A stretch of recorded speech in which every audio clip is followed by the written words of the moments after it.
Viewer discretion advised.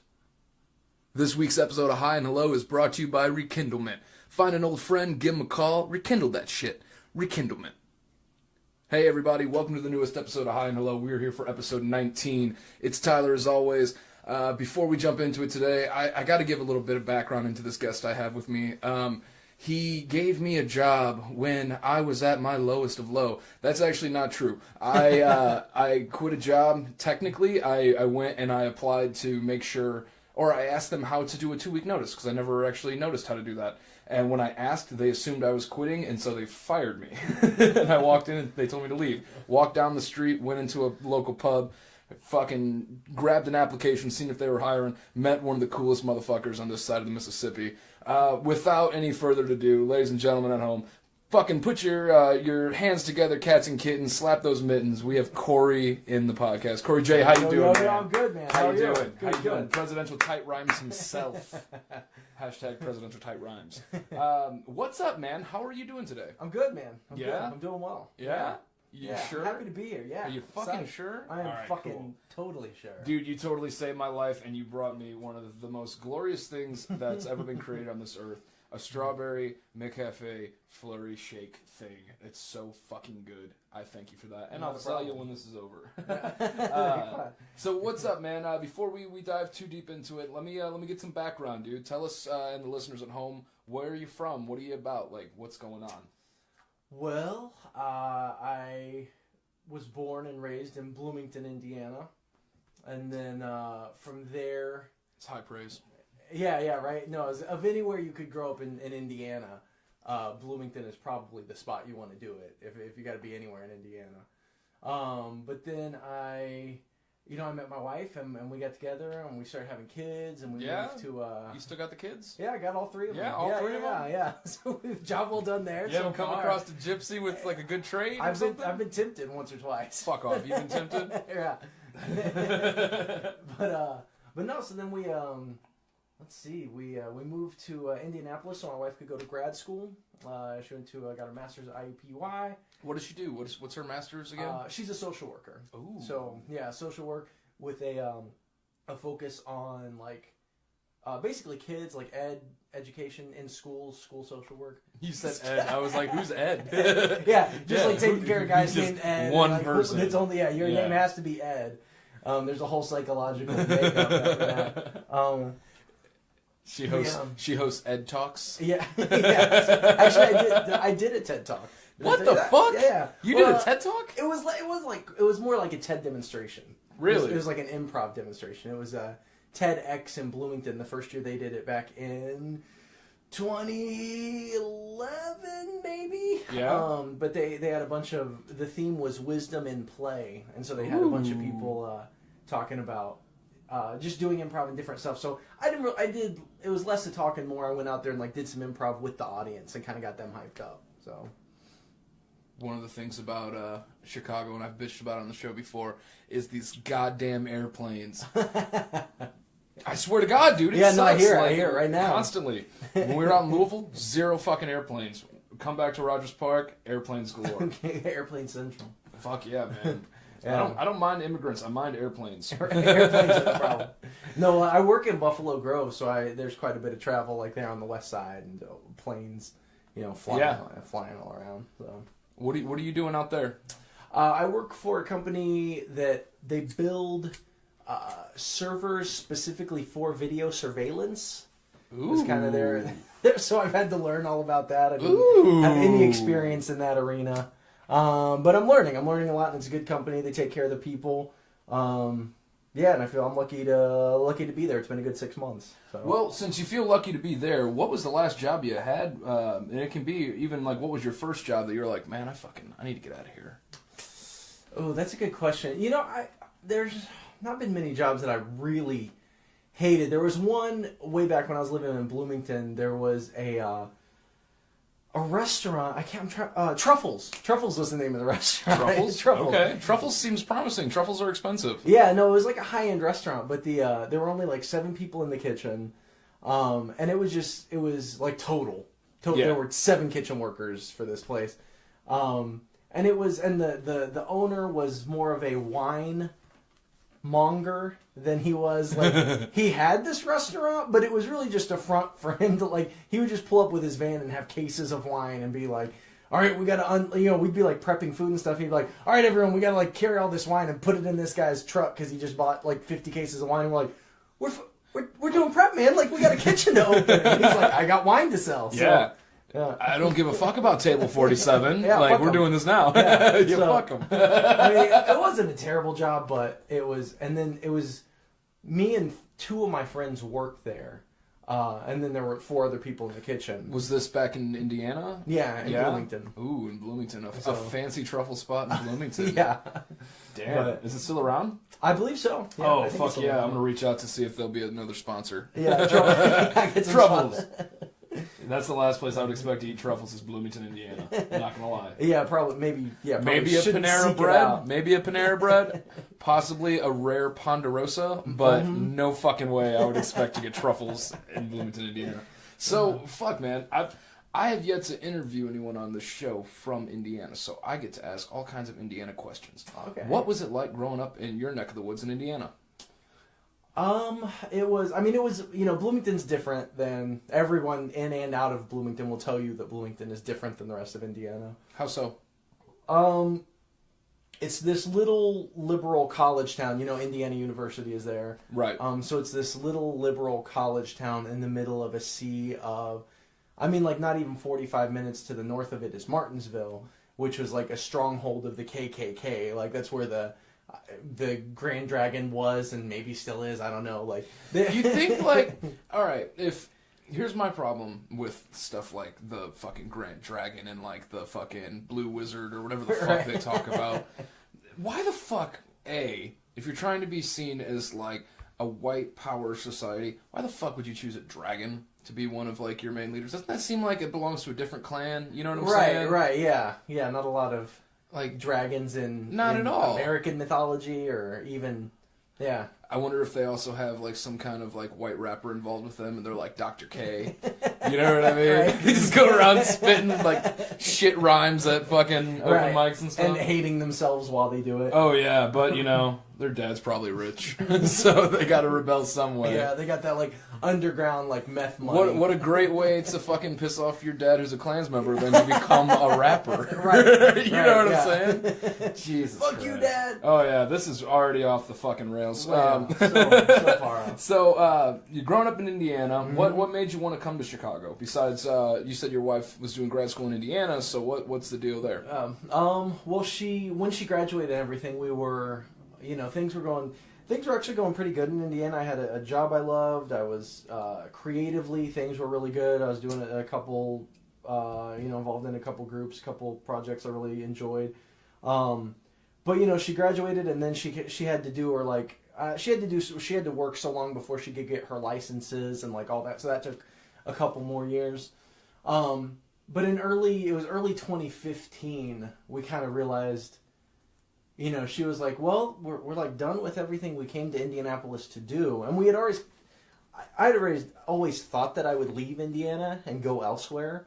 You had hope. I had hoped that I would live somewhere out there. Yeah, because my family, as far back as I know, have all pretty much lived and died in Bloomington, Indiana, which is No fine. shit. Which is fine. It's a great fucking city. Right. But, I just wanted to at least experience something else. So I lived in Indy for 7 or 8 years, closer to 8 years. That was a good experience. But in 2015, my wife was like, are we going to like buy a house and put down roots here, or are we going to actually go somewhere else?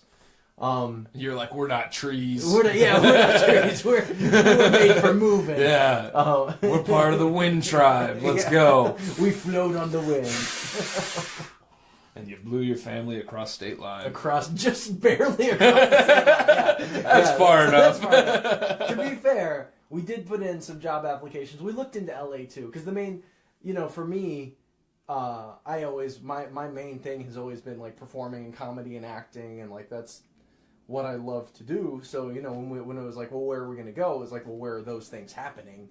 Right. So, but LA, aside from the obvious logistical obstacles of moving, what's that? That's a fucking airplane. Fucking air, yeah, I know. Is it coming through? I gotta loud build on a the- bunker. No, it's not like terrible. It's just the occasional fucking oh, and I'm just like, oh fuck, A man. demon. God A damn, demon you know how in the room. difficult this is, like having a podcast in like the Marvel universe and being like, hey everybody, welcome to another episode of Hi Hello. It's like, oh, just don't mind Mysterio and Spider-Man fighting outside the window. Right, that's just Doc Ock going through. Yeah, a window. yeah, they're just trying to solve their own problems. Right, they're working that out. We're working this God out. damn it.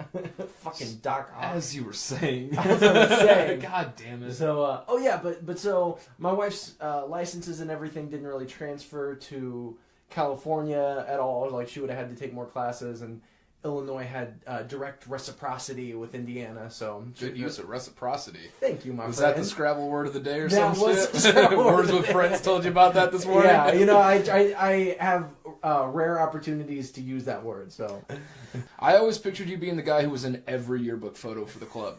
Like you were on women's volleyball somehow, and they're like, yeah, it's just Corey, don't worry about it. Right. You're just like, well, I was actually because I grew up in Bloomington, so I had all my townie friends. You know what I mean? And I was kind of too cool for for anything else. So I mostly you had a little rat pack you ran around with? Yeah. So Just like getting drunk and getting on roofs and shit? right. Just getting Well, smashed and jumping on roofs? that and the improv groups I had at the time, and that was pretty much it. Oh, so, yeah. improv. Yeah. Improv. Did So that help my first love? My first bring love. you to the city of laughs and joy? It did. When I was 15, I started studying improv, and everything from then on has really, that's really steered me quite a bit. So That's cool, man. What was one of your team names? Give a shout out. we had my first group was Cletus and Virgil, and then after that was the trickle down effect. I like that. Yeah, one. those were my two groups in Bloomington. Nice. Trickle down effect. How many members were in that? Well, we kind of had a revolving roster as you do in improv groups. I mean, I think it was like about six people. Yeah. Yeah, give or take. Getting It up would- on it would stage pretty fluctuate. often. Was there a pretty strong scene out there for you guys at the time? No, not in Bloomington. No. No, not at all. No, and in fact, there was like a lot of comedy. Bloomington has kind of become a stronghold of comedy, more stand-up than improv. But after I left, so I like to think maybe I planted some seeds, which I probably didn't at all. But we had to function more like we almost thought of ourselves as a band, as far as like having to book venues and find gigs, because we didn't have like a one theater or one spot we could just frequent. Not even a comedy sports? No, nothing. What the nothing. fuck? In They're everywhere. Indianapolis, yeah, but not Bloomington. I've been driving down a dark and lonesome country road and just seeing the light at the end of the fucking horizon. It was a comedy sports. Yeah, right. They're all over the damn place. Yeah, they're across the spectrum.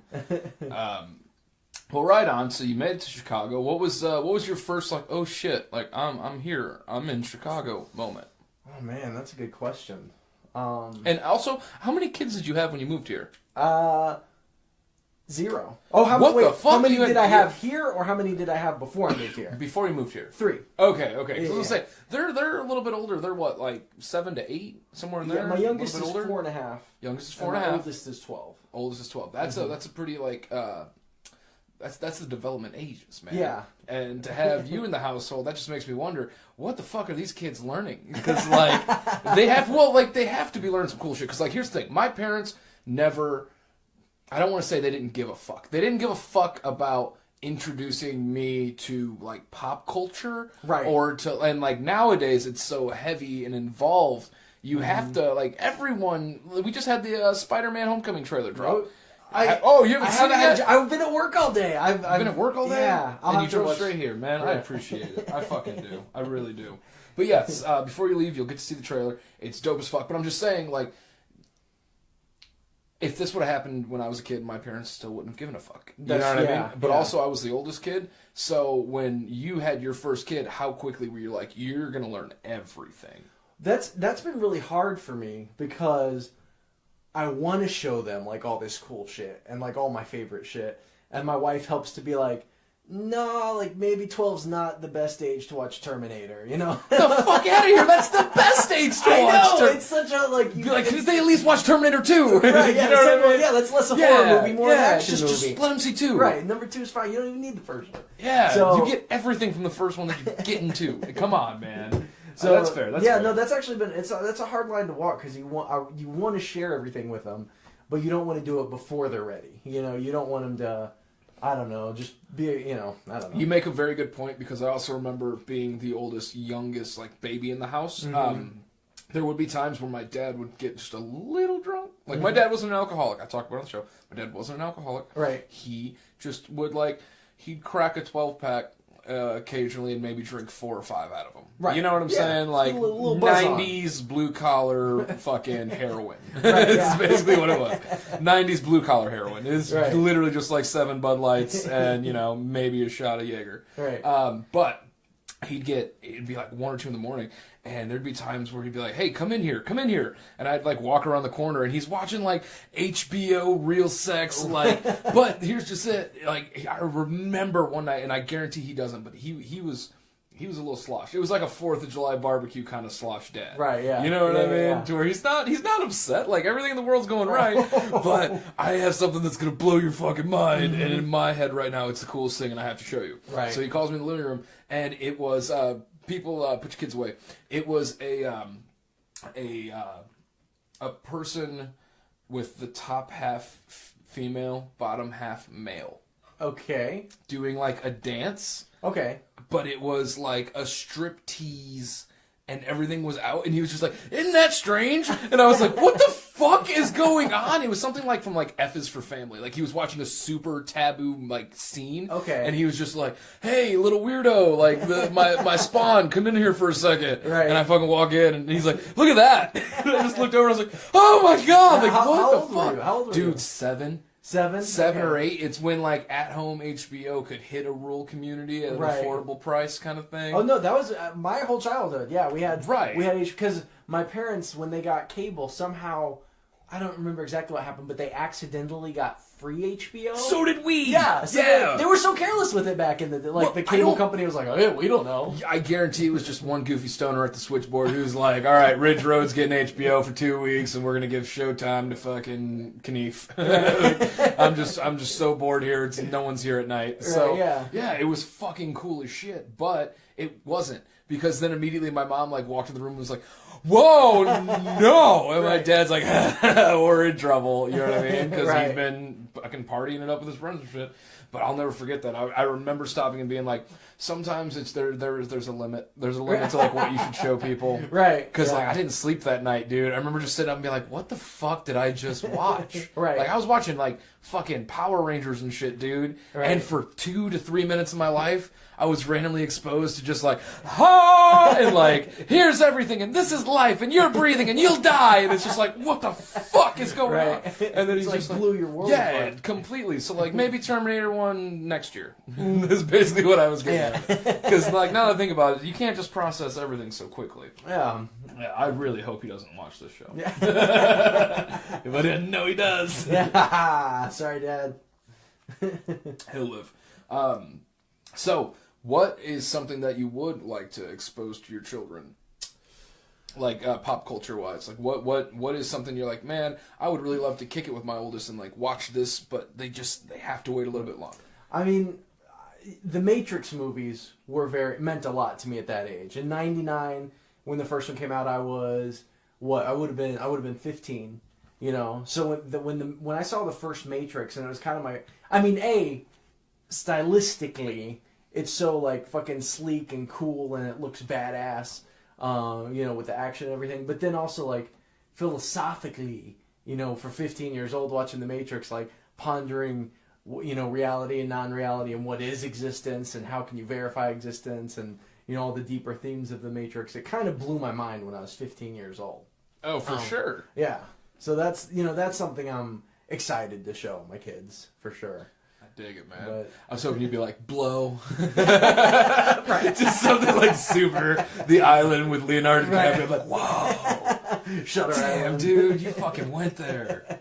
You fucking went there. The Matrix, or the we did watch both of my girls were at a pretty good age right before the oldest new Star Wars came, The Force Awakens. Yeah. That was number 7, right? I believe so. Episode 7. Yeah. Right before that came out, they were both at a pretty good age to where we watched the first 6. Damn. And then they were both like, this is the coolest shit I've ever seen. And so then ever since then, like as soon as a new Star Wars movie comes out, they're like, yeah, we gotta check that shit out. Is your wife as nerdy as you? Not to say it in a bad way. It's No, not, I'm not no, using it as a pejorative slanderous at all, term. no. Yeah. No. And there's a level, she's definitely not as nerdy as me, but she's nerdier than she will admit. You know what I mean? Like somewhere between my definite nerdiness and her admitted nerdiness, she lies in there. So, Right. Because she loves all the Marvel movies. I mean, we look forward to those. And I don't know that she enjoys them as much as I do, but she definitely looks forward to them. But then Star Wars, she's not really a Star Wars fan. I think she had to watch a lot of Star Trek when she was a kid and didn't enjoy it for whatever reason. Maybe it was a little too slow for her. I don't know. Too episodic. Yeah, it wasn't maybe. just a big chunk of action kind of thing. Yeah, I don't know what Because it I'm sure was. even for your kids, like they don't really give a fuck what's going on with like Emperor Palpatine or some Right, shit. They're just like, right. okay, The trade wars yeah. They don't give a fuck about it. They're just like, oh, look at that. It's sword play, it's guns, it's cops and robbers kind of thing. Oh. See, my wife is not as nerdy as I am, but she has her own like branches of the nerd tree that she'd rather climb to, if that Right. makes sense. Yeah. But one of the things that was always between us was video games. So I am an active gamer as much as I can be. I like to sit down and I like a good story in a game. I'm not just like a pick up a gun and fucking shoot and then game over because the match is over. I like a little bit of story to it. So she would always kind of like look over my shoulder and be like, "What are you doing over here?" You know what I mean? Like, what are you focusing on? Did she play games when she was younger, or not as much? I think so, but it wasn't as much as a focus. Like, Right. I don't think her parents were like, we're all going to sit down and play. Like, my parents, when we got a Nintendo 64, they were like, oh, fuck, I can grab a controller and at least face my husband. Right. So, like, sure, I can take third, but as long as that motherfucker gets fourth. You know what I'm saying? Because Right, we got like, two take kids out who want some to play. aggression out Yeah, of it, yeah, yeah. Like, it's cool. You guys race, because I'm just going to fucking shoot shells at your dad the whole race and just watch him get frustrated because he's still trying to figure out the buttons. So, I don't think it was like that for her. But one of the games that she's recently gravitated towards is a game that one of my friends used to always play with his kids, which were the Lego games. Okay. Have you introduced your kids to the Lego games before? Yeah. We've played a little bit of like the Marvel Lego game. For sure. And I mean, yeah. That's the one we played the most. So I think I've messed up though, because I introduced Jess to the Marvel games and like the Lego games where folks at home listening, if you've never played a Lego game before, there is a giant grid of characters, kind of like Super Smash Bros. Or like a fighter game, but you can unlock other characters by doing little side quests, and these Lego games are unfucking real. Like, there are so many. I think like the last one was like 300 hours of fucking gameplay or some shit. Really? It's insane because each character gets their own thing, right? So I think there's God's honest like 300 characters. Jesus. I think you can unlock a character. See, an we hour haven't if you played tried. the Lego games that much. We've dabbled with them, But she's a completionist Yeah. to where I feel like I also fucked up introducing her to another one of her little mild obsessions. And I don't really want to take credit for it, but I think I accidentally fueled it, which are vinyl pop figures. Oh, yeah. Vinyl pop figures, because Yes. they only cost like $7 to $10 billion, bucks. yeah. Well, not a billion, but there's a billion of them. Right, yeah. That's the thing. So I feel like it was kind of an accidental programming I did, because I don't have any kids, so I don't know what it's like to program a vessel, a younger being. Right. And you do, because you have to To raise some your extent, kids, yeah. or you go to jail. Right, yeah. So like you technically have to do the government's work. Right. But I feel like now she's so addicted to the idea of unlocking a character that now she's just in it to pop open a fresh pop and Right. pull it out, and then she's like, okay, And then the high's she's gone. chasing the Right, high, yeah. man. Chasing that She's dragon. chasing the fucking Chasing the high. dragon. That's just it. So I guess my question is, how are you going to keep your kids off the pole, man? No, I'm just playing. I'm just fucking with you, dude. No, it is. I mean, and we do regulate, like, screen time heavily because when we just got our we had the iPhone 6, I think, maybe for like over 3 years, and they were, you know, starting to get old and like have no battery life, and my phone just stopped working. Like it just wouldn't charge. It just died, and it was like I'm too tired. I'm too old. Like I'm done. Yeah. So I was without a phone for a couple weeks, and we were playing. We knew we needed to get upgrades and get new phones soon. And when my phone died, it was kind of a relief because I'd always have to worry about like constantly having it plugged in and like having it plugged in the right way so that it would charge. And it was just kind of it was like stressful to always worry about my phone having a charge. So when it died, I was like, oh yeah, this is nice. I don't have to fucking worry about that. But after a couple weeks, you know, my wife was like, okay, you need a phone. Like I need to be able to get a hold of you and like tell you to pick shit up on the way home or whatever. So anyway, we got phones. They had like a buy one get one, and you know, there are times where like my daughters are doing sports and activities now. My oldest one is in middle school, so there's like a little bit of a need. And as you know, the next year or two progresses, there's only going to be more of a need to keep in contact with them. So anyway, long story short, we all got fucking iPhone 10s, all four of us. And how old are the two that got the phones? 9 and 12. What the fuck? Yeah, it was younger than I. Could you imagine that though, dude? Could you imagine being fucking 9 and getting an iPhone 10? No. In Bloomington, Indiana. And I try to, you know try to impart this to them all the time. Oh my fucking god, right? dude! How amazing would that have been? Oh my god! Right? Yeah. And we'll go somewhere, and I'm like, hey, get your Pokemon out. Like this is a good spot for it, you know? And like. They fucking press the buttons. Yeah. So sorry, that's not what your kids sound like. They do. That's actually it sounds exactly like them. Fuck. But we do like the phones stay in our room, in my room, in my wife's room, unless it's like, okay, now you have your phone for this period of time. You know what I mean? It's not like they always have their phone, and it's not like they're just in their fucking room itching, just like they are. But that's the thing. That's the thing. They are sometimes. My daughter. I need that backlight. Yeah, she's putting a flashlight through a sheet, and she drew a little fucking something. Yeah, just trying to feel. Yeah. Like, listen here, you little addict. Right. Oh my god, dude. But it's like everything. It's a hard balance to strike. You know? I haven't been in elementary school in forever, but I'm sure you go for events and whatnot. Mm-hmm. But I've been told that, I've been told that a lot of it's fucking lawless, dude. Like kids can just have their fucking phones out now because it's impossible to reprimand every child. Yep. There'd be walkouts, like. Mm-hmm. So now they just have them. I remember getting in trouble in school for having a phone out. Yeah. Now, you probably never got reprimanded for that in the timeline, for having a right? phone? Like for having like your phone go off in class or something? Well, see, when I was in high school, I got like... It was like like smartphones were not invented yet. Smartphones were not a thing. Right. Until well after I was in high school. That's what I'm saying.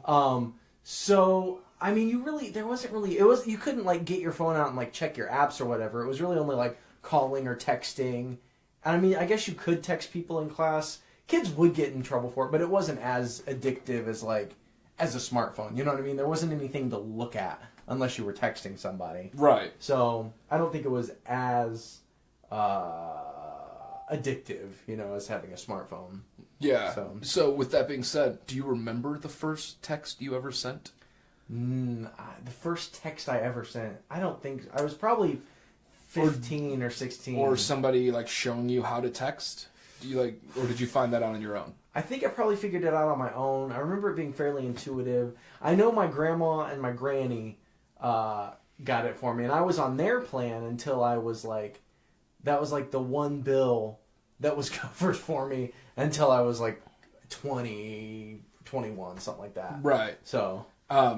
I was kicking it at a friend's house, and one of my buddies was like, "Hey, let me borrow your phone." And I had a Motorola Flip, and he was like, "Let me get your phone real quick. I gotta text this girl." And we're all hanging out. There's like 5 or 6 of us in a living room watching like a pay-per-view or something. Right. And so I'm sitting there like, "Here you go, man." I'm like, "Who are you calling? Because I only have so many minutes." And he's like, right. He's like, "I'm texting this person." And I was like, how many minutes is this gonna like waste, dude? Like I thought it was gonna take like a 10-minute chunk or something, right? He's like, it takes half a minute, and I was like over his shoulder, like, what the fuck are you doing, man? Let me see this. And like I'm watching him type it out for the first time. Like I never knew what messages was because I never got messages. People just call me, right? And so like I watched him like enter in the phone number and like text where you had to click all 3 buttons to get if you to the you'd letter. have to push 2 to be like A, B, C. Yes, yeah, exactly. Yeah. But he was doing it at like record speed. This kid got a phone like a year before I did, apparently, or something. Right. He was knocking it out, and then he hit sends, and then all of a sudden like my phone's like, and I'm like. Oh, and I'm like, what the fuck is going on? Oh, here's the message. And like it was mind blowing for me. And then I was like, I'm gonna do that, man. And I had nobody to text because I only had like fucking 5 numbers. None of my friends really had them. Right. So the one friend I did have who had a phone, I sent him. I was like, yo, man, what's up? And I hit send, and nothing fucking happened. Like nothing happened. And I was like, okay. And a little time goes by, nothing. Next day, I get ready, nothing. I'm like, what the fuck, dude? I happened to see him in town, and he's like, hey, man, what's up? And I was like, you didn't message me back. And he was like, what the fuck do you mean? And I was like, he's like, you said, yo, what's up? But you never, like, called or anything, so I just assumed, like, maybe it was the wrong person. I was like, no, you're supposed to like, it was one of those things where he just wasn't in on the joke. Right, yeah. You know what I mean? It's like, you're supposed to text me back, it's the cool new thing. Right. And sure as fuck, it became the cool new thing. He's like, no, just call me. You know what I mean? Yeah. Like, why would I do that? Yeah, I could just talk to you. Yeah, we have the power to do that. It's going to be so much faster. It's a cell phone. You just call. Right. I'm like, no, you're supposed to, like, text me back. You put words I don't think it was in, called texting then. It was like, you're supposed to, like, I don't know, could you not do that with your phone? Right, kind of yeah, thing? Like, maybe it's just like, I got a fancier flip phone than you then. Fuck off, man. I'm a Jetson. Oh, man, yeah. I had a little, it was called a juke, where it, like, it flipped out like a switchblade, almost, or like a, yeah, I don't know, it had like I remember the juke. You remember the juke? Yeah. And it was this thin little phone, but I love that thing, and I got to where I just could feel where the buttons were with my thumb, and so I could type a, like, perfectly spelled, grammatically perfect message without even looking at my phone and just like type it up and send. And that was nice when I was, at work or like doing whatever where, you could be caught with your head down, but if I could just be looking around and just my hands messaging whatever, Right. I remember when I got the phone taken away from me, I was sitting in a geography class, and no one ever called me. Like, not in a bad way, but, like, if I'm in school, everyone who could call me is also in school. Right, yeah. You know what I'm saying? Like, why would my parents call me kind of thing? All right. And my mom fucking shot me a text message of, like, hey, can you, like, send me some stuff? I need to fill out this paperwork. Right. And just shoot it to me when you get a second. Also, like, what time are you done with play practice? Or something like that. Fucking phone starts going, like... like some like generic fucking ringtone. Right, yeah. And sure as shit, fucking teacher took it, got his attention, all that shit. But I remember in that moment, like my whole body seized up because I was like, oh, this is me. Like, why the fuck am I ringing right now? Like, we're all focused on something. And my teacher was looking at me like, give me your fucking phone, text it in class. I'm like, dude, like, no, it just went off. Yeah, like, I didn't do anything. I didn't do nothing. My hands are here. Like, it just went off in my pocket. Right. And he's like, there's no phones in school. And I'm like, but, like, what the fuck? Like, it's just in my pocket. Right, I just have it. Yeah. And then he took the phone. And I was like, can I at least see the message? And he was like, no. Flipped my phone open and goes, your mom asked a bunch of questions. And he's like, you can get back to her after school. Click. But, like, looking back, what if she was like, yo, dad's in the hospital. He's got 2 minutes left. Call me right now. Right. Or something like that. Like, I don't have the number for your school memorized. Like, press the button. Yeah. Like, fuck, man. And now that sounds terrible. And that had to happen to people, though. That fucking had to happen to people. And we expect immediacy, like immediacy in contacting people and hearing back from people, which to me is still kind of crazy. You know what I mean? It is. Even though it's and I try to never, I've always tried to never allow that expectation to be set with anyone I know. And even my job, the jobs I've had, it's like, I look at my emails pretty frequently, especially where things can be time sensitive or whatever, but it's like, I need time with my family, I need personal time, like, I'm not just going to be gone and, like, let something get fucked up, but I might not pick up my phone the exact minute you call me or text me or whatever, you know? Oh, for sure. And just that expectation of like, you know, having to respond to somebody, having to be on call for anybody is like kind of a shitty way to live almost. Very, very true, but there's been so many goddamn situations where I'm like, pick up your fucking phone. Right, I know. Or I'm going to hunt you down. I know, and you want them to. Find where your fucking kids are sleeping. And I'm not going to hurt them, but I'm going to crawl through the window and I'm going to hold them in their sleep. And I'm going to knock on the fucking wall so you come inside and you see me just holding your kids and I'm like, I know. And you're going to watch me leave the window and be like, pick up your fucking phone next time. And just slowly shut the window and escape into the darkness. Answer this fucking phone. Yeah. Some real fucking Negan shit. Yeah. But, and it's, yeah, when you want to get a hold of somebody, you want them to be there. But that's you know, that's a weird expectation. You know, that's not how it works. Yeah. Actually, one of these questions we got for this week kind of played into this, so I want to start you with a question real quick. You ready? Mm-hmm. Are animals freer than humans, in your opinion? That's tough because you'd have to define what free is. I guess that's very true. You know what I mean? These are all questions that I thought were the funniest, most bullshit. Like, there's no answer to that. Why would you even give me this?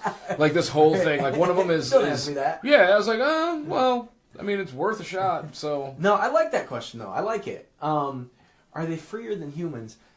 I think, it probably depends on what animal and where they are. Because, you know, if it's in an area where their ecosystem has been, you know, ravaged by the practices of man, then probably not. Like probably not. They probably don't have much to do except like try to survive but probably die. But they'd migrate. I mean, they're still free to be like, you know what, San Diego, this was fun. You got a bunch of people here looking for gold. Right. Us wolves, you know what, we're gonna go to Mexico. Right. We're gonna see what they're up to. This was real. But eventually, you know, at some point, there's nowhere to go, and you go extinct. You know, so very true. You know, and it probably depends on the social evolution of the species, because there are like species like birds or whatever probably have a lot of freedom, although you do have to follow your flock. Well, okay, I'm sorry. This is very interesting. Yeah. This is interesting to me because people who are more libertarian minded and more like tend to be like super anti-government. They, you know, and I'm anti-authoritarian, you know, but there's an extent to which you can't be completely free. You can't be, because at some point, because we evolved, because humans have lived two ways. We've lived tribally, and then we got rid of that, and we've lived in civilization, right? Every human society has been tribal or civilized, right? So civilization, obviously, there's some kind of power structure, there's some kind of authority, so you can't be quote-unquote completely free. But even within tribes, which evolved naturally, whatever that means, there was a social order and a social protocol you had to follow, or, you know, different tribes had different methods, but you'd either be reprimanded, or some tribes you'd be exiled, which was basically a death sentence. You know, when you're used to counting on all these other humans to collect food and hunt and gather and whatever, you get exiled. That's a death sentence, and that's about as complete freedom as you can get. It's a death sentence. Yeah, because we're social creatures. Right. You know what I mean? So and you know, so we evolved tribally, just like fish. You know, fish live in schools, lions evolved in prides, birds evolved in flocks, and is that free or is that not free? Because humans social, have society, and we when we have society, but yeah. So I mean, I don't know, is that free or is that not free? You know, and I guess it depends on, and that's the thing that gets me about people who just kind of want to get rid of power structures, which, you know, the power structures in place are totally, you know, come from a white male supremacy. Like, that's our entire history, you know, has been that. So I understand wanting to knock down power structures, but I don't think people realize that, or it's hard for them to realize that when you live in civilization, which is built on a surplus of resources, that creates power. That is power. When there are more resources, and you have that division of labor where those resources are going to be allocated unequally. Like, it's going to be hard to equally distribute those. You're going, so if you tear down the government, something is going to fill that power vacuum, because power will still exist. Well, would you say freedom is simply doing what you please? Because what we were saying earlier is, like, that's basically a death sentence, because something's going to come along to stop you from being free. Exactly. You know what I mean? Because, Yeah. this is a terrible fucking thing to say, but, like, there's people who have fucking grabbed a weapon and fucking gone out to hurt people. You know what I'm saying? Yeah. But that was, like, their choice of being like, I'm always told not to do this, and I'm going to do it. You know what I mean? Like, so is freedom, like, how far do you rebel? Like, you go on a fucking kill crazy rampage? Is that freedom?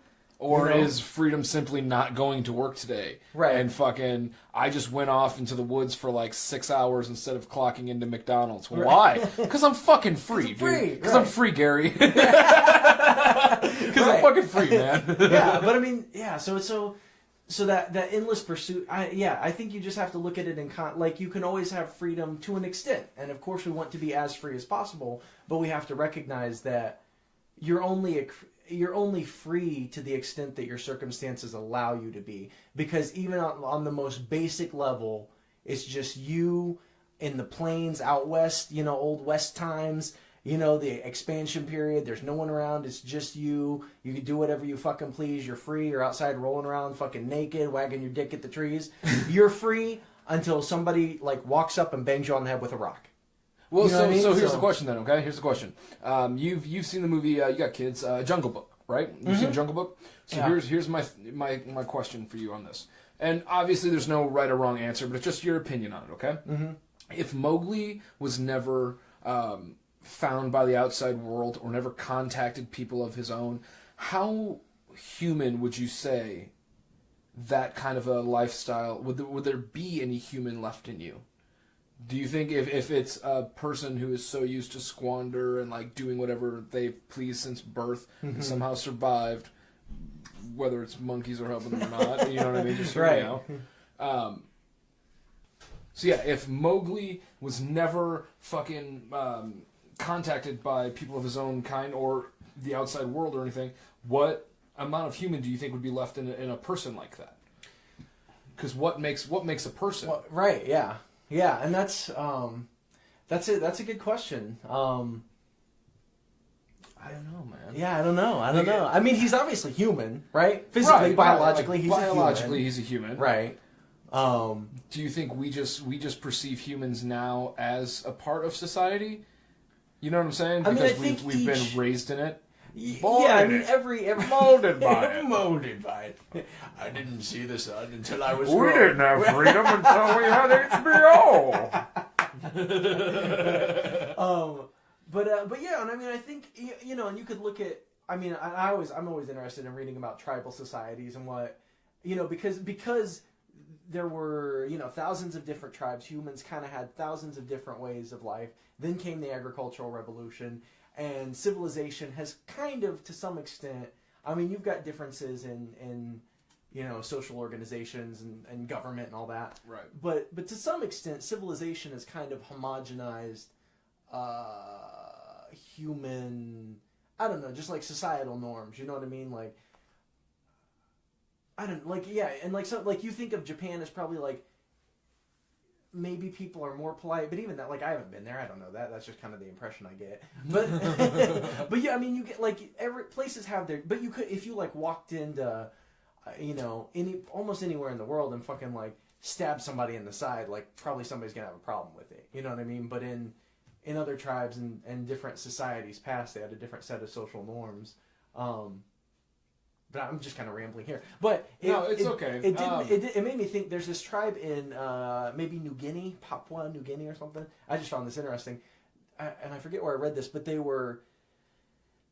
orient their directional orientation is more planted on the ground and on the earth around them, and less self-centered. For instance, they're always aware of where north, south, east, and west is. And so if you had a bug on your leg or something, I wouldn't say your right leg. I would say, oh, there's a bug on your northwest leg, right? Because they're always directionally oriented. And so that I find that interesting, how that, like, and being, living in one place your whole life, knowing the land, having to know the land and the trees and everything, like, that makes sense. But also interesting is how they thought of, like, because we read left to right, right? If you're putting something in sequence, if you had a picture of, like, a baby, a middle-aged man, and then an old man, how would you sequence it? Right? Where would you put those? Right, obviously baby, middle-aged, old man. Right, baby to the left, right? Yep. Middle-aged man in the middle, old man to the right. They will place them depending on what direction they're facing. So they will always place them from east to west. Because that's... Oh, so like if the baby was looking off to the west, they would put that as like the third option depending on where they were sitting, right? Like whoever was looking straight on. Well, it's more like if they're sitting facing the north, they'll have the baby on the right, the middle-aged person in the middle, and the old man on the left, because that's how the sun rises, right? But if they were sitting facing to the north, they do it the opposite way. Or if they were sitting facing the west, they'd put the baby close to them, the middle-aged man farther from them, and then the old man farthest from them. So, like, their whole thought process of just everything is totally directionally oriented with the ground, even to the way they think of, like, growing old and birth and death and all that. So, I don't know. Fuck, man. Sorry, I was just so locked in it for a second, and like I wanted to like contribute to the conversation, but my entire vessel was just like, sorry, your system crashed. That one in for a second, and like, yeah, that is kind of messed up, right? Next question. Yeah. With the rise in technology and just how fast everything is fucking happening now, like I bet you if they wanted to, iPhone could release 2 fucking phones a year. Right. They could do a fucking spring model and a winter model. It would suck, but you know what I'm saying. Like they can make it fucking turn off that quick. So, do you think religion is going to become obsolete? Do I think religion will ever become obsolete? I don't think so. Because I think humans have a tendency, just from an evolutionary standpoint, we're hunters and gatherers, right? Right. Your brain wants to find patterns. Yeah, it wants to like orient things and make sense of things, and I think of a lot of religion. And no offense to anybody, I happen to be an atheist. Like, and I'll give a caveat that we don't know what reality is. Like, we don't know what perception is. There's like crazy shit having to do. I'm no physicist by any means, but you read into where, you try to read where they're at with that shit, and the fact that reality seems to be influenced to some extent by perception. You know what I mean? Like, which is fucking weird. Like the uncertainty principle, and I'm sure physicists who, if there's a physicist listening, they're like, oh, you fucking moron, you don't know what you're talking about. But one second, if there's a physicist listening, you better message us, man. Right, let us know what's up, man. Let us know what's up. You've done the research. Yeah, just let us know. I really fucking hope there is. That'd be awesome as shit. But so I don't claim to have any answers or know what's behind reality or perception, but as far as organized religion, what it seems to be, to me, is a desire to make sense of things. And even if you don't have a complete understanding of why everything exists and what your perception is, I think it can be... I'm tempted to say comforting to believe, but that feels condescending. I think it's maybe natural to assume that something has to know what everything is and where and I don't happen to think it's a sentient being like what people typically conceive of as God, but it makes sense to me the way humans are that we would create religion. Right. If that makes sense. Right. Yeah. But at the same time, like, sometimes it feels like, especially with mega churches, like, if you ask me, Christianity is like the WWE of religion. Right. So it's like, coming this Sunday. One time of Jesus. Right? But like, just, I don't know, because even with that question, like, will religion ever become obsolete? Like, I think of it as, like, I don't see it dwindling. Like, whether, like, my thoughts are in it or not, like, it seems to be going as strong as fucking ever, Right. man. Like, there's people who are going to mega churches and spending, like, $300 fucking dollars. Right. $300 just to go sit in a stadium.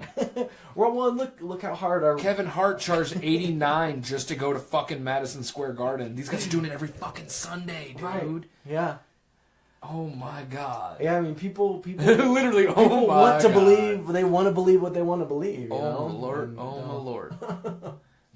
That's chaos, dude. Yeah. All right. That one was fun. Was fun. Let's see. There was one that I laughed really hard at. Because you can only do it as a parent. All right. Is a normal life possible without lying? Part 2. What was the last lie you told your kids? Oh Christ! I'm sure it was today, probably. So is a life without lying? What the fuck? Possible? No, they worded it. Is a normal life possible without lying? But I guess it depends on what you consider normal. Yeah. Yeah. What Next the definition question. of it is? Yeah. You I mean, fucking schmuck. I mean, I guess it can be. It depends on what you want to do and what your profession is and what your, I don't know. And as far as kids go, with it being just January, barely into January, when my wife got pregnant with our first kid, I had no intention of letting them believe in Santa Claus. Really? Right? Yeah, because I was gate? like, I don't want to lie to my kids and tell them like, because if I lie to them about that, like when they find out, how am I ever going to have any credibility with anything? Which, especially for Christians, I can't believe Santa Claus seems like a really risky proposition to me. Right? A little bit. Because from the time you're like teeny tiny, they're like, this old bearded man who brings you presents every year is real, and also this other bearded man who died for your sins, he's also totally real, right? Mm-hmm. So then you get older. At some point, you realize one of these dudes is not real, right? Like your whole life. Careful, man. We got kids downstairs. Right. We got like a 6-year-old and a 2-year-old, and she's sitting on her couch, and she's like, "What?" Yeah. So anyway, in summation, cool. Santa Claus is totally I don't real. think there's a Santa Claus household, and so it's all right. Okay, cool. You're good. But doesn't that seem like a risky Like, why do these kids not at least question this other bearded guy who's supposed to be real that they've never seen? They absolutely do. But you know who were little fucking weirdos? Who? You remember those fucking? Did you ever go? All right, you went to. I'm assuming you lived in Indiana. You went to church. Were your folks church folks? They would tell you they're Christian. I don't recall my parents ever really going to church unless they were going unless it was like Easter. Right. Okay. My grandparents went to church. Same page. So when you went, did you ever have to go to like the youth sermon, like in another room or something? Yeah, we had a youth program downstairs. Yeah. Okay. Yeah, it's been a long time, but yeah. Some of the strangest kids were in that fucking room. Oh man. yeah. Like let's be real for a second. I remember seeing a few of them being like, "Who the fuck?" Right. Because here's the thing about youth groups and right. kids. Okay, they're not the kids you go to school with. Maybe a couple. Maybe a couple. But maybe a couple. Yeah. But you got a lot of homeschoolers. There's a lot of other kids from like other towns, maybe even that come to this church for this guy, or come to this church for this reason. And so, like, I remember going into like a basement and being like it was crazy, dude. It's always a basement because we didn't go to church that often, but when we would, they'd be like, "Hey, all right, all the kids are gonna go into the basement for a little bit," and I was like, "I did not fucking sign up for a transition. Like, what are we doing?"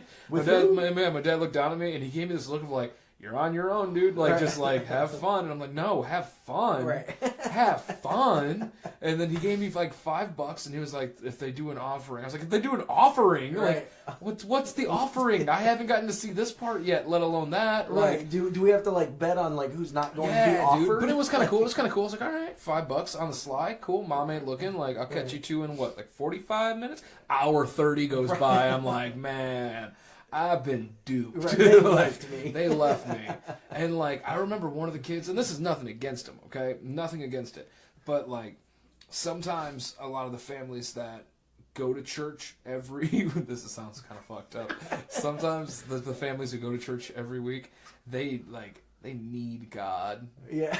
they like, if anyone's ever like, God, if you're fucking listening, Right. like some of these, like obviously people who show up really need God. Right. And it's nothing to laugh at. It's No, not. I'm no, not trying no. to at all. But I'm just saying, like, I remember looking around and being like, these kids are in some kind of like government experiment because we're out in the middle of nowhere and it's kind of off the radar. Like, these kids are different. I just Right. remember being like, some of these kids are just fucking different.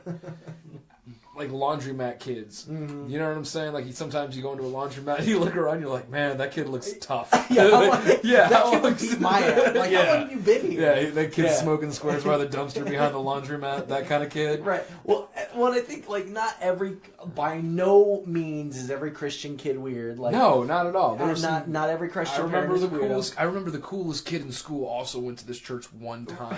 He only went once, because I went the second week. Well, to could he be like- classified as a it was- church kid or? No, but he was just a cool kid in church, and I kept going back hoping he'd show up, but he never did. So I stopped going too. He was like, "This is lame." Yeah, Put he his put cigarette his out cigarette out on the cross. Jesus' face. Later, Jesus. But no, but you do have, but Jet, you're so cool. But yeah, but you have like totally normal Christian parents who like teach their kids like totally whatever you want. Again, what is normal? Teach your kids Christianity and it doesn't fuck them up. Religious discretion However, advised. however, I mean, imagine growing up in a household where everything you did was like, gee, somebody's watching you, somebody's gonna send you to hell, like somebody's gonna fucking. You know, you're gonna be, if you do step out of line, you're gonna be thrown into a burning fiery pit to be tortured for eternity by someone who loves you. Like, Yeah. Oh, totally. He's like your that, best that friend. has to fuck you up a little Dude, bit. that's it's the same thing like with I'm not gonna say, it's like an abusive relationship. Right. Yeah. It really is. It's like Stockholm syndrome. Right. Because they're just like, hey, he will fucking destroy you. He will send you to a place where barbed wire will shoot from the fucking meat walls. Everything's hot and you can't explain why. Right. And you're just gonna be torn apart. And then tomorrow when you wake up, because you thought you died, Right. you're back in the fucking room. To And do it's it gonna all happen. over again. Oh yeah, and then whenever this fucking Antichrist decides he can just do whatever the fuck he wants in a fiery blizz. I meant to say blaze. But then to turn the corner, yeah, like, but if you're cool Right. and you say his name a lot and you like say sing his his mom's praise, cool, tell him how good he is. you pray to all his friends Right. in the VIP corner. Can you imagine if, like, that's got to be something they do in South Park once in a while, where like heaven just has like a VIP and it's like Michael. Yeah. They're all Paul, Luke. Dude, that's the script we need to John. write. Okay, Yeah. it's heaven's VIP. It's VIP. Entourage, but with Jesus. The apostles. That's not bad. That's not bad at all. This week on the apostles. It's like fucking and doing coke, and you're like, wait, I Yeah, thought this was yeah. heaven. They're like, yeah, Yeah, bro, bro. exactly. Welcome to heaven. Yeah. Walk through that door. Cancun, Mexico. Walk through heaven, Cancun. Right. Tell me that we did not make the best choice ever. He left his boat. He left his kids. Well, and that kind of makes me think of They're like the Backstreet Boys of heaven. They're just like, they sing this song when you come right. in. They've got the sparkly right. It's like, Apostles back. Yeah, All yeah. right. They open for Jesus, who's like the T Swift, and just Right. comes out and throws the biggest Swinging concert. his hair. Dude, wouldn't that be so fucked up? Is every time like a good chunk of people died at the same time, they would just had to be ushered into a stadium, Right. where the apostles and then Jesus played, And it's like a mega church. and it's like a mega church, and they're like, "Welcome to heaven. Are you all fucking ready?" Yeah, and then the guys come out and they're like, "Hey, my name is Michael. You might remember me from Psalms 87. I freed the snake from the pit," or some shit. I didn't read the I'm Bible. John the Yeah. Baptizer. On the screen. Ladies and gentlemen, you've waited long enough. Are you ready for your feature act? Like, everyone's like, yeah. God's first decree is like, look around you, some of you are sinners. You didn't play the game right. And they just get sent down to hell. And it's like, all the rest of you are cool as fuck. Welcome to heaven. It's just a big party. Steve Aoki's on fucking keyboard. DJing. Yeah. Oh, God. Heaven Has a Nightclub would be the best fucking script. Yeah. Yeah. And nothing goes wrong. That's the thing. No. Because everything's great in their lives. Right. Nothing goes wrong. Because we don't have lives. We're immortal. And it's heaven. And anytime you think something can go wrong, it's like, no, it works out for everybody. Perfectly. Because we're not you, the viewer. And just like goes on with their happiness. A real one-sided script that one was. 4 stars. Another script idea we had once upon a time was genius. First off, I'm really upset that we never fucking hashed it out, but maybe now's the best time as ever. So, as much as we recall, folks at home, we are going to pitch to you, in case anyone out there is a film developer or fucking like sitting in a 24-hour kiosk in Fort Wayne, Indiana. Right. Steal our idea. You know that you want to make a movie to outshine and get the fuck out of the kiosk. This is the script for you. Right. Our working title, it may change by the end of this, but the working title is Don't Tell Mom Dad's a Taco Sandwich. Okay? Yes. Don't tell Mom that Dad's a taco sandwich. What's a taco sandwich? Great fucking question. Mm-hmm. Not to give away the recipe too much, it involves shrimp, okay? Mm-hmm. Yep. The last thing you'd expect in a taco. So it's going to be shrimp. And then you have a nice aioli over top Sriracha aioli. on a hoagie bun with everything you would put on a taco. Lettuce, tomato, cheese. Add a little bit more of that fucking spicy aioli, because why not? Put that shit in a crisp oven, bring it out. You have your taco sandwich. Yeah. Now, here's the thing. The story starts off with the busy working father. That's a typical, that's a good Archetype, launch point, I feel like. So Too busy for his wife, we have our too busy dad. for his kids. Now we need his wife. What's his wife do for a living? She's obviously not a stay-at-home parent, because that wouldn't help our pitch that dad's not around to help out as much. So she's got to have a job. Right, yeah. Yeah, what do you think? She like has her own business, or what's a stereotypical job she would have in that setting? Social worker. Here's why. Here's why. No offense. Oh God, are you pitching my life? No, I'm not. But hear me out, Corey. Hear me out. This is a trick. Social worker, because she works with kids. And she's like, we're not a fucking family in need, man. Like, your kids have it good. We all have money. Like, we could do this. We can go to Disney. We just need you. Like, we can do this. Like, I can't just take the kids to the movies by myself because you are at the business meeting. Yeah. So, like, doing we need your you. business. Doing your business. And that's his argument. Is like, well, my fucking bills, Karen. Right. Like, you know, they all get paid because I go to work. Right. How are they going to get paid without my business? You pay your bills and I pay mine. Like, we split this shit. Right. Like, I have to keep up. Right. I pay like 80% of them. So he's failing. So he's failing a little bit. Something's happened. There's got to be. But she doesn't. He's hiding it. Because the taco sandwich has to go to a business meeting. Yeah, Okay. absolutely. So they have to take Dad, who's wrapped up in tinfoil, to his meeting at some point. Okay. Right. Or this was always a good trope in these kind of films. Or Chester. We'll call him Chester. Chester, who is like his partner, who's also kind of got eyes for his wife. Okay. Who's just like, I'll take it over, man. Okay, yeah. Like I remember. I remember to get. I right? remember to get your kids a Christmas gift. Like I sent mine out. Did you have your secretary send yours to your kids? Right. And he's like, I'm just being a good friend. I'm just being a good friend. Yeah, but that's the whole Chester's whole underline is like, I'm gonna fucking prove to you that your family just belongs to me as a power play. Why? Because I'm a fucking closer. Yeah. So that'll be his gist. Okay. Nice. All right. Kids. Well, we got to get to the transform. Okay. Yeah, Still fleshing out characters. That's the only. Yeah, we're fleshing it out. Okay. It's a courtesy flush before we really fucking. Okay. Yeah. Just a brief synopsis. Stick with us, folks. Yeah, this is a little character overview. We're working on it with you. Yeah. You know what I'm saying? We're working on it together. You got a pitch for how to make this better? Fucking write Put it in the into comments. us at Hi and Hello on any social media, or you can hit us up www.hiandhellopodcast. Why did I say that? No, I'm wrong. hiandhellopodcast@gmail.com. That's the easier way to get a hold of us. So, continue with the pitch. Don't tell Mom that Dad's a taco sandwich. Mm-hmm. It's gonna change the game. This is gonna be the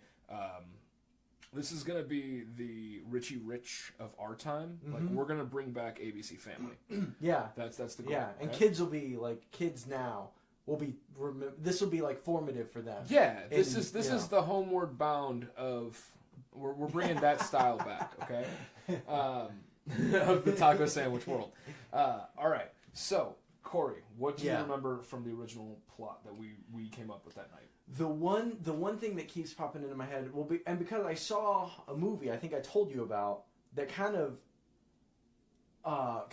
Dances the premise line. But it was after we'd come up with this movie, this idea, and then there was one that was like note for note this, and it was a terrible, shitty movie, no good at all. So it's like the bad version of. But anyway, it's called 9 Lives, and the dad turns into a cat, right? Okay, and I think it's Kevin that was Spacey tasty. too. Ooh, Yeah. topical. Yeah. Topical. Yeah. But I believe in that movie, and definitely you believe in it.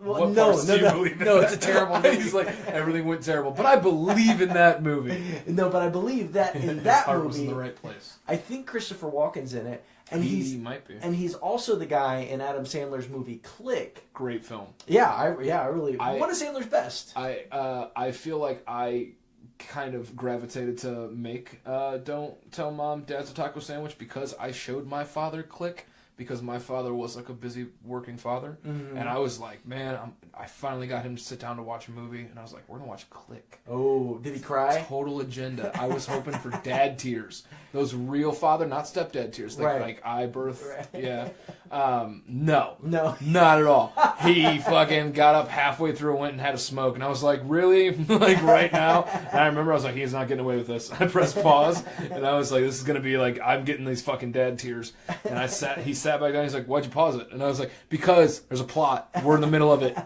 Watch the movie. I've watched this 6 times and cried thinking about showing you this. 3 of those 6, and it wasn't sequential. It was like days had passed. I planned this out. The plot got thick, but no. He felt like, okay. So.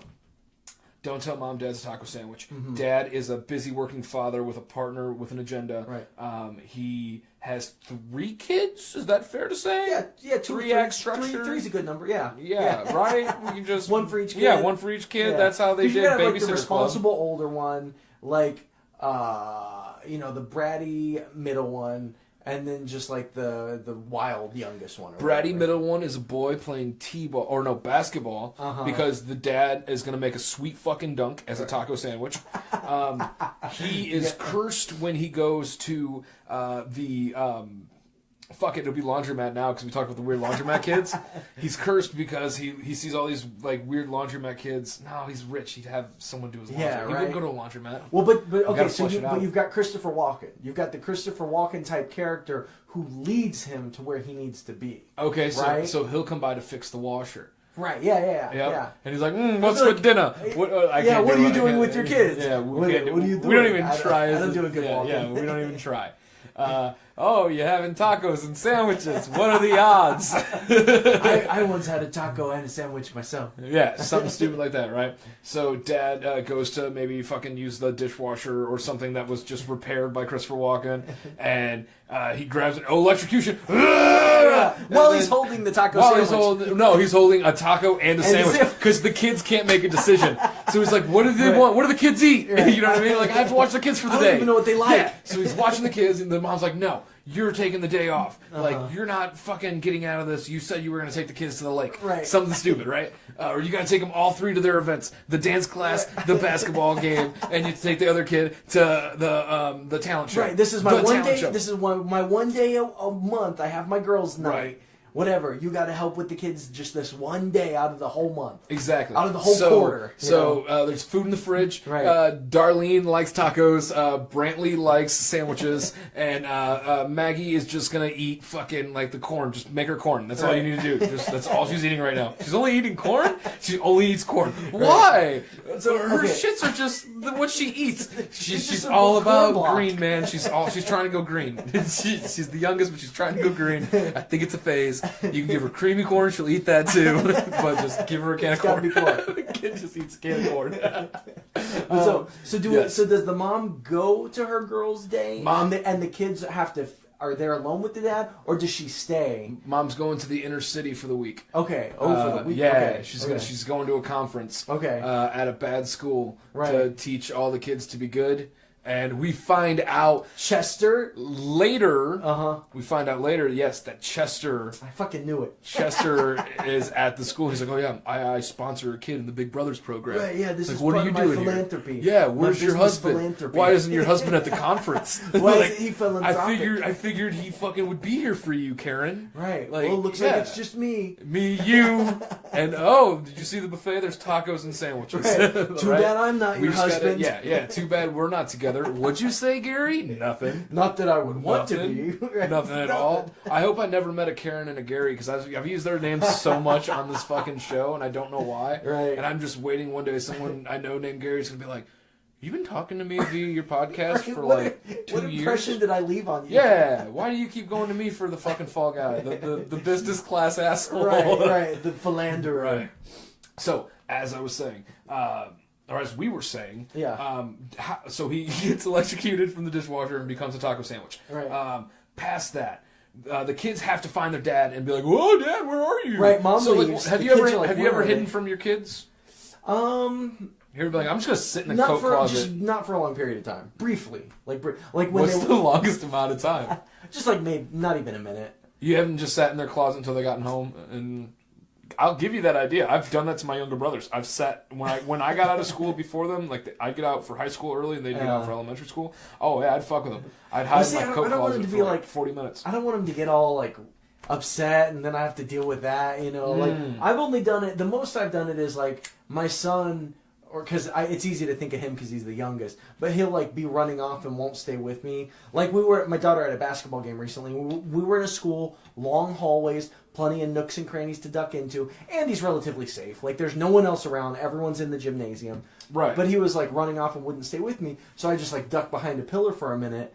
And then he runs off like, ha ha ha, I'm not listening, I'm running away from you. And then he turns around, holy fuck, I'm alone. You know, so then he like freaks out for a second. And then I pop out like, see, stay with me, do what I tell you to. Because that was scary, wasn't it? Yeah, okay, now I'm here, don't be scared. But do listen to me and do what the fuck I tell you. I had an uncle one time who did that to me, but he just came up to behind me and he put his fucking man hand, like I'm a grown fucking man size hand, Right? over my face. What? Like over my mouth and nose. And you thought you were like being And kidnapped he like pulled me in close and goes, shh. And then I was like, That's terrible. What's his name? I'm not going to tell his name. I can't do that. I was wondering if it was But Gary. listen, That's it's why. not Gary. It's not Gary. But here's the thing. He released his hand and he was just like, see how easy it is? And I was like, for what? And he's like, someone could just do that to you at any time. And I was like, any point. And he's like, they just come right up behind you. He's like, always look behind you. And like tapped me on the back and like, keep going. I mean, that's I a was hard like, okay. lesson. Well, he was about that, man. He Yeah. got hit by a bunch of vehicles. He got hit by a bunch of vehicles. Was it like maybe he would have...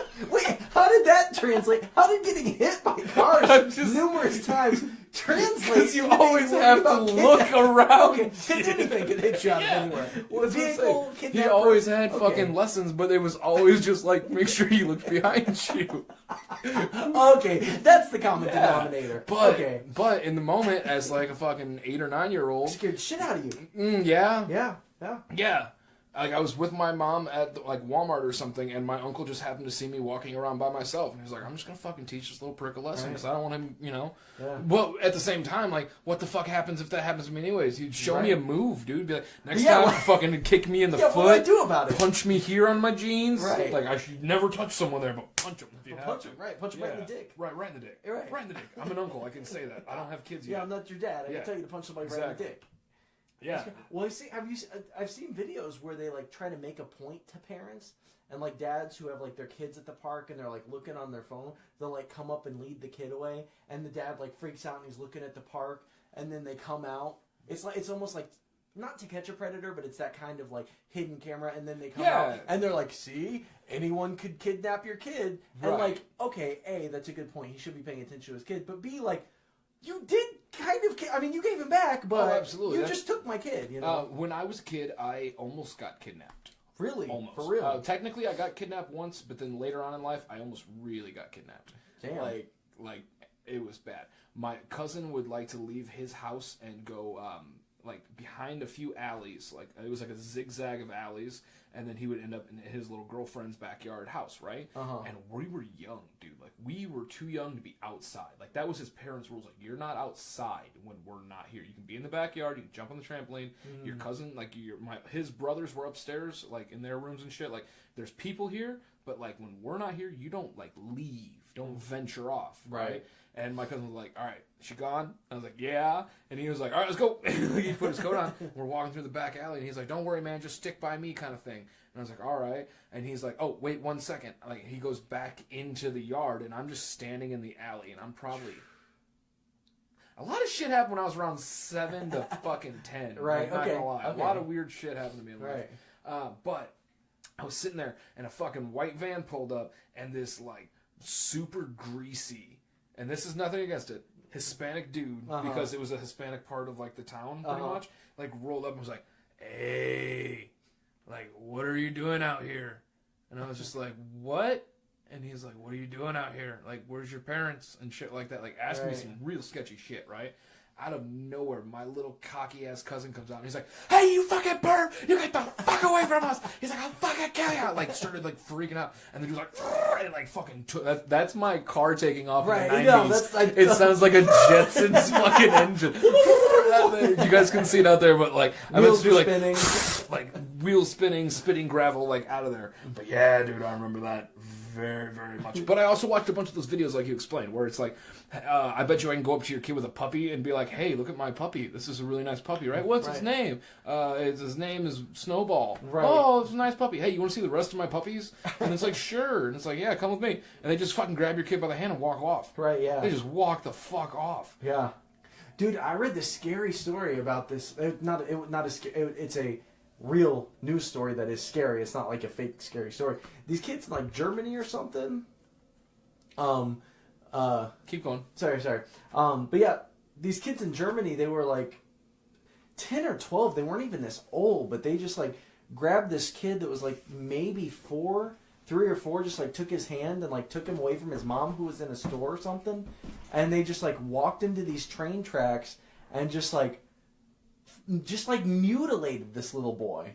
And it's, I don't know, fucking, you know, because you think of like, and a lot of times when people get, you know, there's any kind of violent crime, a lot of times it's somebody you know or somebody that, you know. But I mean, random shit does happen, but you tend to think of it as like, you know, older creepy people or whatever, like fucking crazy people. But I mean, but when it's things like those 2 boys or those 2 girls that did the like Slender Man stabbing, holy shit, right? Yeah. When it's just like kids whose understanding, who their like worldview hasn't even fully shaped yet, you know, and they like take actions based on these like childish understandings of the world. Well, so you know. here's another one of those like little videos I saw that really fucking hit me, okay? Because I remember being at this like specific age, okay? So there was this like sting, I guess, that they were trying to do to like prove a point to this kid. Not from the police. Well, not from the police, but it was like they worked together with the parents and being like, "Hey, we want to test this theory. Can we try something?" And they're like, "Yeah, that's fine." They're like, "You can follow like in a vehicle, but like we're gonna send a car to your son to pick him up and bring him to us." And they were like, okay, all right. And if I can find the video, Corey, it's the most fucked up shit I've ever seen. So they set it up to where they made a Tinder account. And they like Tinder or an OkCupid or like a Facebook account even, it might have been, of just like this pretty girl, all right? They had like 40, 50 friends to it, and they sent a message to her son being like, "Hey, you're cute, what's up? Like, how are you? Like, what are you doing?" And he's like, "Oh, it's a hot girl. Oh, it's a pretty girl. Oh, cool. Hey, baby, like, what's up? Like, I like your fucking Taking Back Sunday sweater." Oh, man. She was like, cool, thanks. Basically, it evolves to being like, "You want to, like, hang out? Like, we just rented this movie from a video store." Right. We're going to watch Click. Yeah, we're going to watch Don't Tell Mom My Dad's a Taco Sandwich. My parents just Redbox Don't Tell Mom Dad's a Taco Sandwich. You want to come by? And, like, he's like, "I wish I could, baby girl, but, like, I can't get there because I'm 15 and I ain't got a car, but, like, I totally would." First off, game. Right. Fucking game. Right. She's like, "It's cool. I'll send a vehicle." And he's like, what? Right. Because, like, the parents are also recording, like, while he's sitting on the couch kind of thing. Mm-hmm. And he's like, Mom, can I go to Billy's? Right. And she's like, well, why? I'm not taking you. And he's like, I got a ride. Right. Like, I'll be back. Like, can I leave? She's like, yeah, where you going? You going to Billy's? And he's like, yeah, I'm going to Billy's. Don't worry. And like, Why are you sure sweating enough, me? car shows up. That's what kids say. And so here's the thing. It's like a middle-aged woman, and she's driving, and she's like, hey, you're Billy, like, or you're fucking whatever, you're Gary, right? It's obviously Gary. Yeah, it's Karen from the call. So, like, this middle-aged woman takes this fucking teenage kid, like, 2 counties away, basically, and the parents fucking follow along, or, like, probably across town or something dumb. Uh-huh. But she takes him to, like, a hotel room, and he's like, what's going on? And she's like, is this where Karen lives? And she's like, yeah. Totally, like, in this she- hotel like, room. she's inside. Right. Like, she said you were coming to the party. We're just picking you up. Mm-hmm. Like, oh, all our family's out here or something. And he's like, oh, okay. Right. And he fucking is walking around with his cell phone. She's like, oh, I'm on the way upstairs with your mom. Right. Fucking sitting on a hotel room bed. And all of a sudden they have 4 of the thuggish, ruggish looking motherfuckers I've ever seen come out of the bathroom. They're like, what's up, you Gary? And he's like, oh, yeah. They're like, we're going to kill you, man. We're going to take everything you fucking have. Like, empty your pockets. And, like, they start shaking this kid down. Right. And the whole time he's like, is Karen still coming by? And, like, the mom shows up, and she's, like, shitty Jersey kind of mom, it seems like. She's like, what the fuck are you doing? What the fuck are you doing, Gary? And, like, slapping him on the face. She's, like, Italian Jersey. And So she's just... everyone's hitting him. Right. And then it's just like, this guy comes out and he's like, Gary, have a seat. Like, the reason we did this to you, man, is to show you, like, you can't trust people. And he's just like, apparently not. Right, yeah. Yeah, like, I thought we're just going to this girl's house. But it's the most intricate plan I've ever seen laid out. To be like, Right. we're really going to teach this one piece of shit that if a girl's like, you want to hang out, you should never Not do trust it. Never. It's gotta be like. Do you have?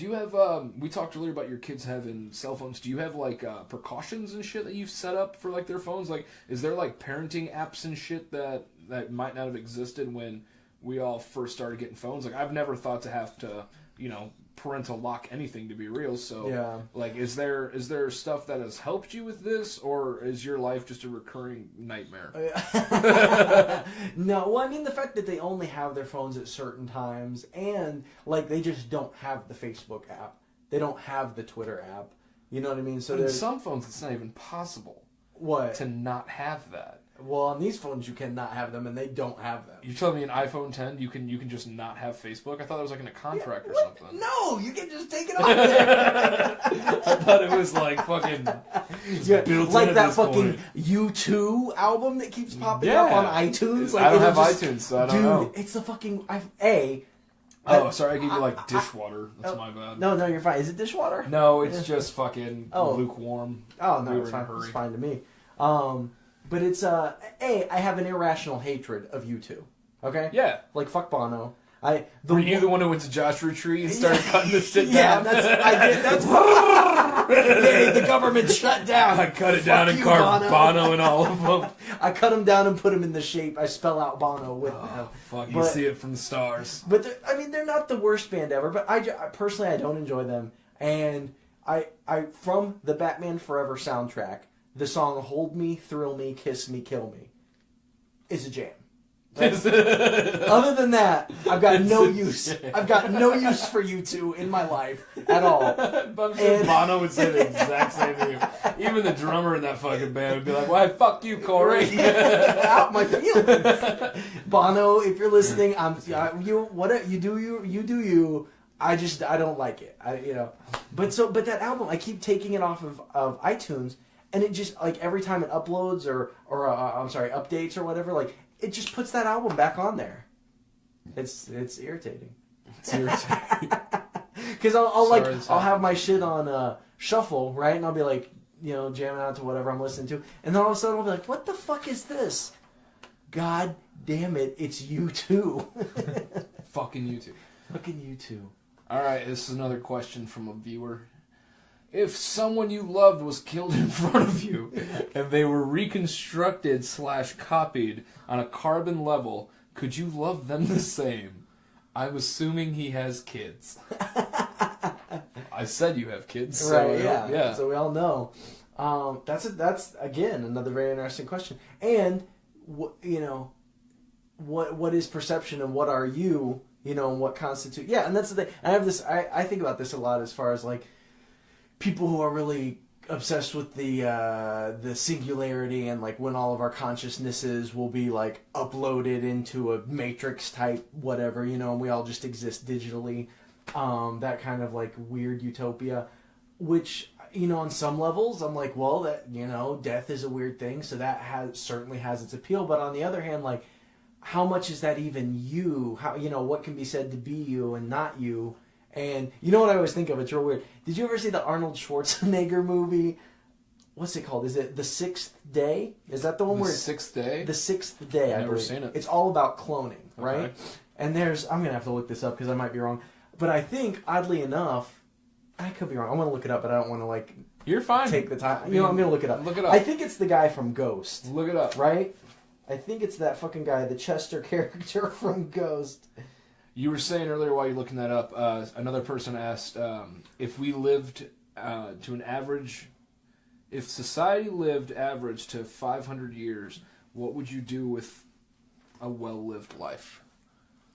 But pull up the fucking thing. Look. We'll do that next. I was right. I didn't expect it to be that dark. I'm sorry. It is Tony Goldwyn. Tony Goldwyn. The guy who gets the glass through his abdomen at the end of Ghost, right? Oh, yeah. Right. Yeah. So it's that guy. He's the bad guy in The Sixth Day. And it's all about cloning, right? All right. And there's this scene where... Because he wants eternal life, and so he like clones versions of himself. Whenever he gets injured or whatever, he just clones himself, downloads his mind into it, and like he's reborn basically, right? And so there's a scene where he clones himself, and he like comes out and is reborn, and it's kind of like that scene in Avengers: Age of Ultron where he's talking to Scarlett Johansson, right, Black Widow, and he like punches through the old Ultron body and tears it in half, and like the new vibranium Ultron is there, right? Right. It's kind of like that because he exists, right? And he's Tony Goldwyn, he's his character, and then he's like, oh, I've been mortally wounded, I'm going to clone myself so I can live, so he clones himself, his clone self wakes up, and now he's kind of been reborn, but his character is still in this mortally wounded shell. He still exists with his consciousness, and the new Tony Goldwyn, the freshly cloned Tony Goldwyn, takes a gun and is like, oh, fucking quit crying, you little pussy, and like shoots him and like kills his old self, right? But so which one, does that make sense what I'm saying to you? Yeah, totally. So, like which one technically is him? Right, because he died. I mean, basically. I think with the question though, the one thing we have to remember is if they,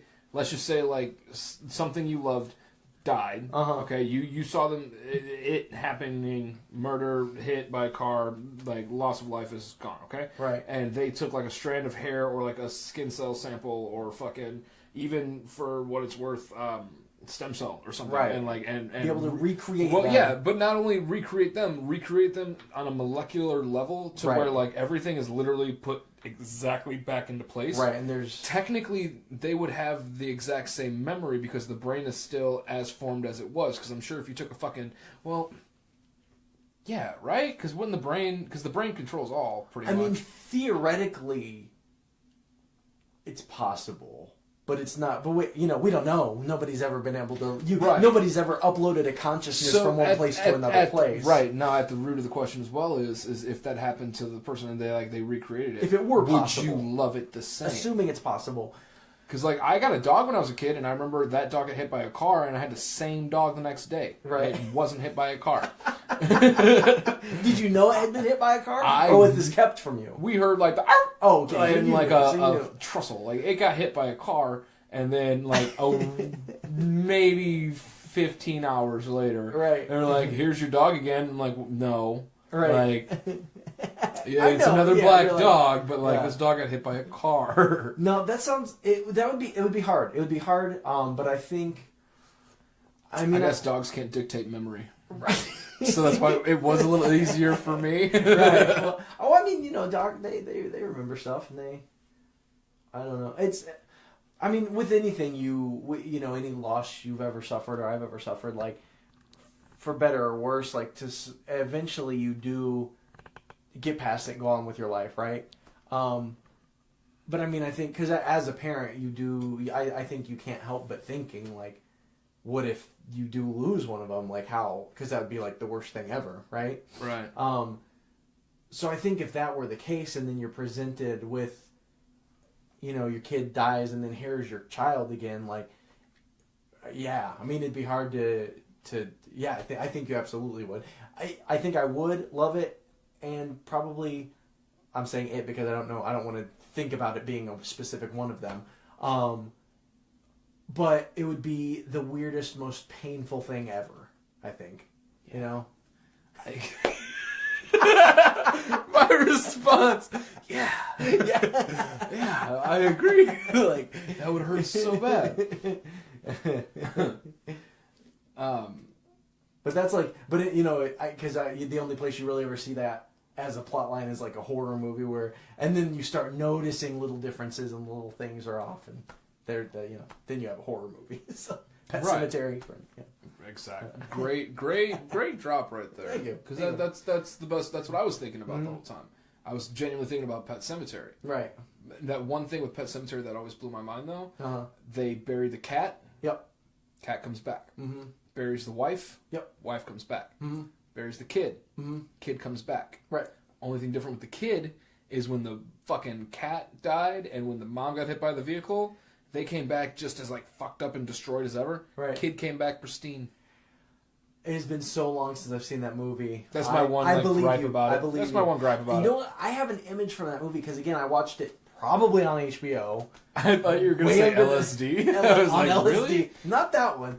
You dropped acid and watched Pet Sematary? That would be a terrible... I was tripping one time and I decided to watch What Dreams May Come with Robin Williams, which was disturbing. But you know what? When I was watching that, there's a scene in have you seen What Dreams May Come? No. It's about his wife dies and he goes into the afterworld to try to find her again, right? Wow. Cuba Gooding Jr. takes him down. I don't really remember the movie because I don't think I've ever seen it sober. Yeah, right? it just passed me. Yeah. But I just remember there's a scene after his wife dies and he's just sitting there, Robin Williams, with the saddest look on his face, and the camera, and of course when you're tripping everything seems, it felt like it zoomed into his sad, sad face for forever, and it would just would not quit zooming in. So I stopped the movie, right? Mm-hmm. I was like, I can't watch this. Fuck this. Robin Williams' wife died, he's all sad about it. I don't want to watch this, right? But then I became convinced that What Dreams May Come has some sort of celestial knowledge to impart upon you if only you would watch the movie, right? Right. And I became convinced that I was in this loop where I would watch What Dreams May Come in an altered state and have the secrets of the universe unlocked to me, only to forget about it and forget that I'd ever watched the movie. And while I was tripping at that time, I became convinced that I was in this endless loop of watching this movie and forgetting about it. Jesus. My first trip movie was Fever Pitch. Okay. With fucking Drew Barrymore and Jimmy Fallon. I did not see that movie. I know what movie you're talking about. Yeah, he goes to every Red Sox game or Boston game, and then or the same thing. And she's like, I don't like sports, and he's like, well, I love sports. And it's like, well, we have to be together, or sports are going to get in the way. Right. The whole time, I was like, man, I wish this stuff would kick in. I wish this stuff would work. I'm watching a shitty Drew Barrymore film, and I thought it'd be funny to do this. And Jimmy Fallon's not even a taco sandwich. It's not a taco sandwich, and that's probably where the juices started flowing in my brain. But you know how Drew Barrymore does that little side? Oh yeah, I know. The little side. I'm cute in the side. Yeah. And goddamn it, she is smirk, cute. a little she's smirk. adorable. Yeah. Every time she did the smirk, it just kept growing a little bit though. Oh, because only one side of her mouth. Movie, yeah, only one side of her mouth. It's like a cleft thing. Yeah. So the whole time she's grinning, it just kept growing until it was in the back of her ear, and I was like, well. Yeah, this did the desired effect. This is garbage. I'm shutting this shit off. I'm shredding the VHS. Yeah, I'm shoving it. I'm forcing it into a shredder. Paper shredder. Just pulling out the tape and just don't push your fingers all the way in. Just feed it. Man, I'll tell you what. If we didn't pitch the shit out of this movie, don't tell mom, dad. Yeah. Or are you talking about Fever Pitch? Don't tell mom, dad's a taco sandwich. Yeah, and just we barely scratched the surface of it. we really. barely scratched the surface of a lot of the shit we talked about tonight. But this is an intro episode because I want to have you back. I want this to be more recurring, man. Nice. It's a fast pace. We're well above the hour and a half mark, so I think it might be a good time to call it real quick, man. So cool. You got a family to go home and tuck in, man. Thank you very much for swinging out today, thanks man. Thanks for having me. It's been a pleasure. It's been an absolute pleasure. Yeah. All right, folks, there you have it. We had a blast and a half. Corey J, come back as soon as you can. You know what's funny? I just realized something. What's There's that? a Corey J in my hometown. Is there? There is, but he's got a rest of a name, not just a letter. maybe he's a clone of me. There's no way. It'd be awesome. No way of knowing. All right, guys. Don't forget to like Hi and Hello on all social media platforms. Check us out on Instagram. Check us out on Facebook, Twitter, and check us out now on Periscope. We do some after-hour shows occasionally. And, yeah, just check in, see what we're up to. All right, guys. Thank you very much. I hope you all have a great week. And, yeah, let's hope, cross our fingers, this fucking government shutdown ends soon. Yes. Next time you come around, hopefully it has been. And we'll talk about how silly this all was. So, all right, man. Thanks, folks. Love you guys. Be good. Later.